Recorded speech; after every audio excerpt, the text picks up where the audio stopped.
First of all, there are 120 cases today.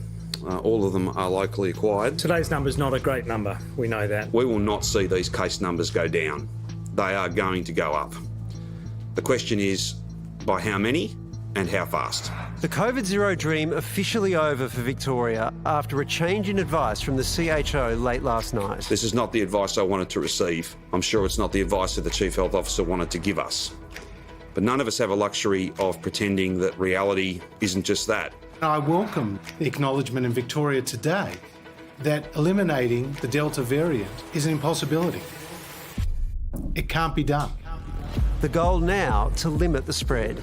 We can still slow this one down. We can still protect our communities. We cannot wait.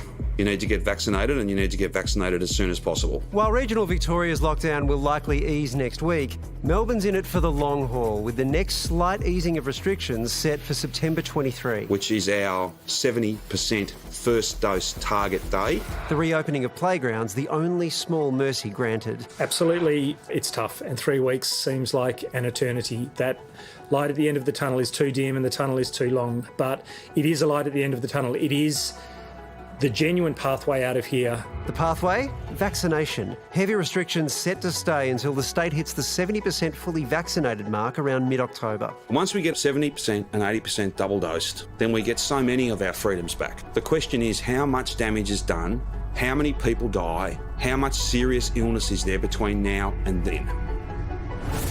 Epidemiologist Tony Blakely joins us. Tony, the Premier said the numbers are going to get bigger and it's really about hanging on. Is Victoria on the same path as New South Wales? Unfortunately, it looks like we are now. So even at this level of restrictions now, we're getting 5% increase per day. And the calculations I do show that at October was when it will peak with the vaccination coverage coming up and then go down. But that would peak at about 2,000. So we're hoping we need to find innovative ways of dampening this virus spread.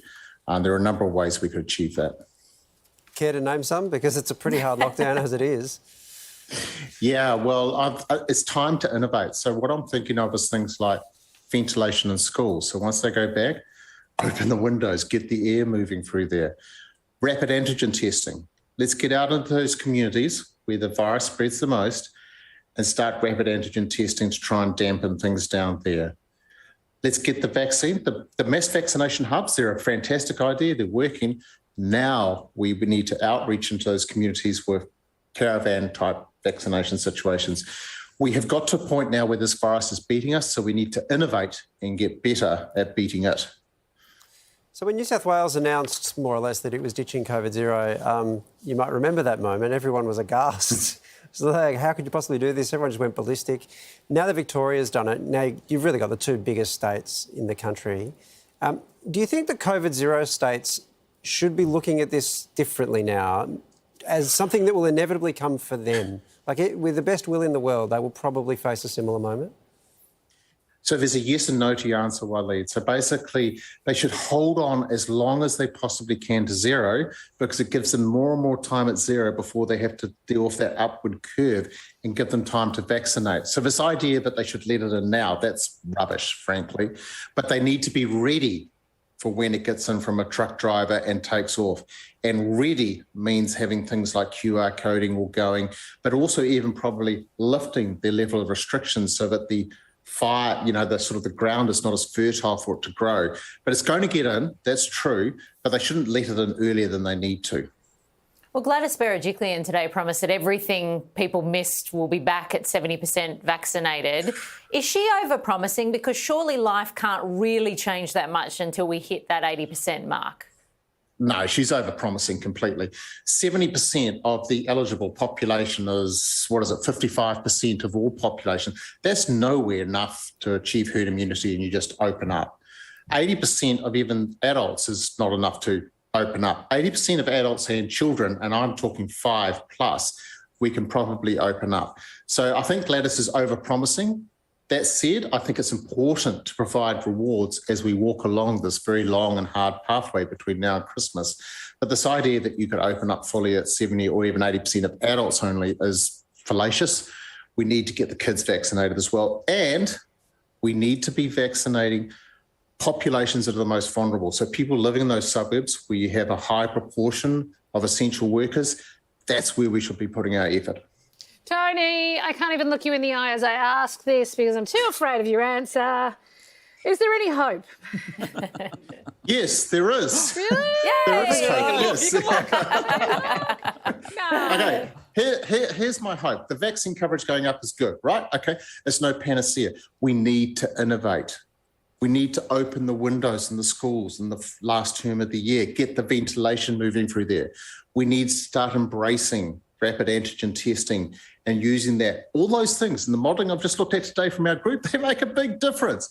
So we need to start thinking innovatively about how we can progress towards Christmas and make it as little pain as possible. So yeah, there is hope, but it is a dark place at the moment and we need to work our way out of it. It's not good at the moment, but we will find a way through this. Well, Tony, thanks as always for your thoughts. Really appreciate your time. Pleasure. I hope it was useful. I tell you, Gladys has a bit of a tendency to overpromise, you know, and this really bugs me because I'd rather say we've got to push through to 80% and then life will go back to normal, because that gives people a real sort of impetus to just run at it, and we know that we can't come out until 80%, because we had she promised us something real special at 60% and then we got to 60% and she was like, you know what you're getting? Little picnic in the park with some other vaccinated people. And I'm like, that is like throwing me a dry biscuit right now, Gladys. I need something more than that. I feel like she needs to hold back a little bit and be a bit more conservative, because I get about giving little, treats along the way, but it's so disappointing when especially if she's saying 70%, life back to normal, and then we get to 70% and I can have one more person at my crappy picnic. Yeah, but the flip side of that is it's clearly worked, right? The New South Wales vaccination rates are incredible. I mean, the extra fines that it went there plays a big part of that. The demand is just extraordinary. Yeah. Of course it is, because we've been all sitting here like you guys have for ages. Like, it's nothing really gets you out the door like not being able to get out your door. Oh, that is true. From expert opinions to in-depth analysis and reporting, the Project YouTube brings you the biggest stories from Australia and around the globe. Hit the subscribe button now for news delivered straight to your feed.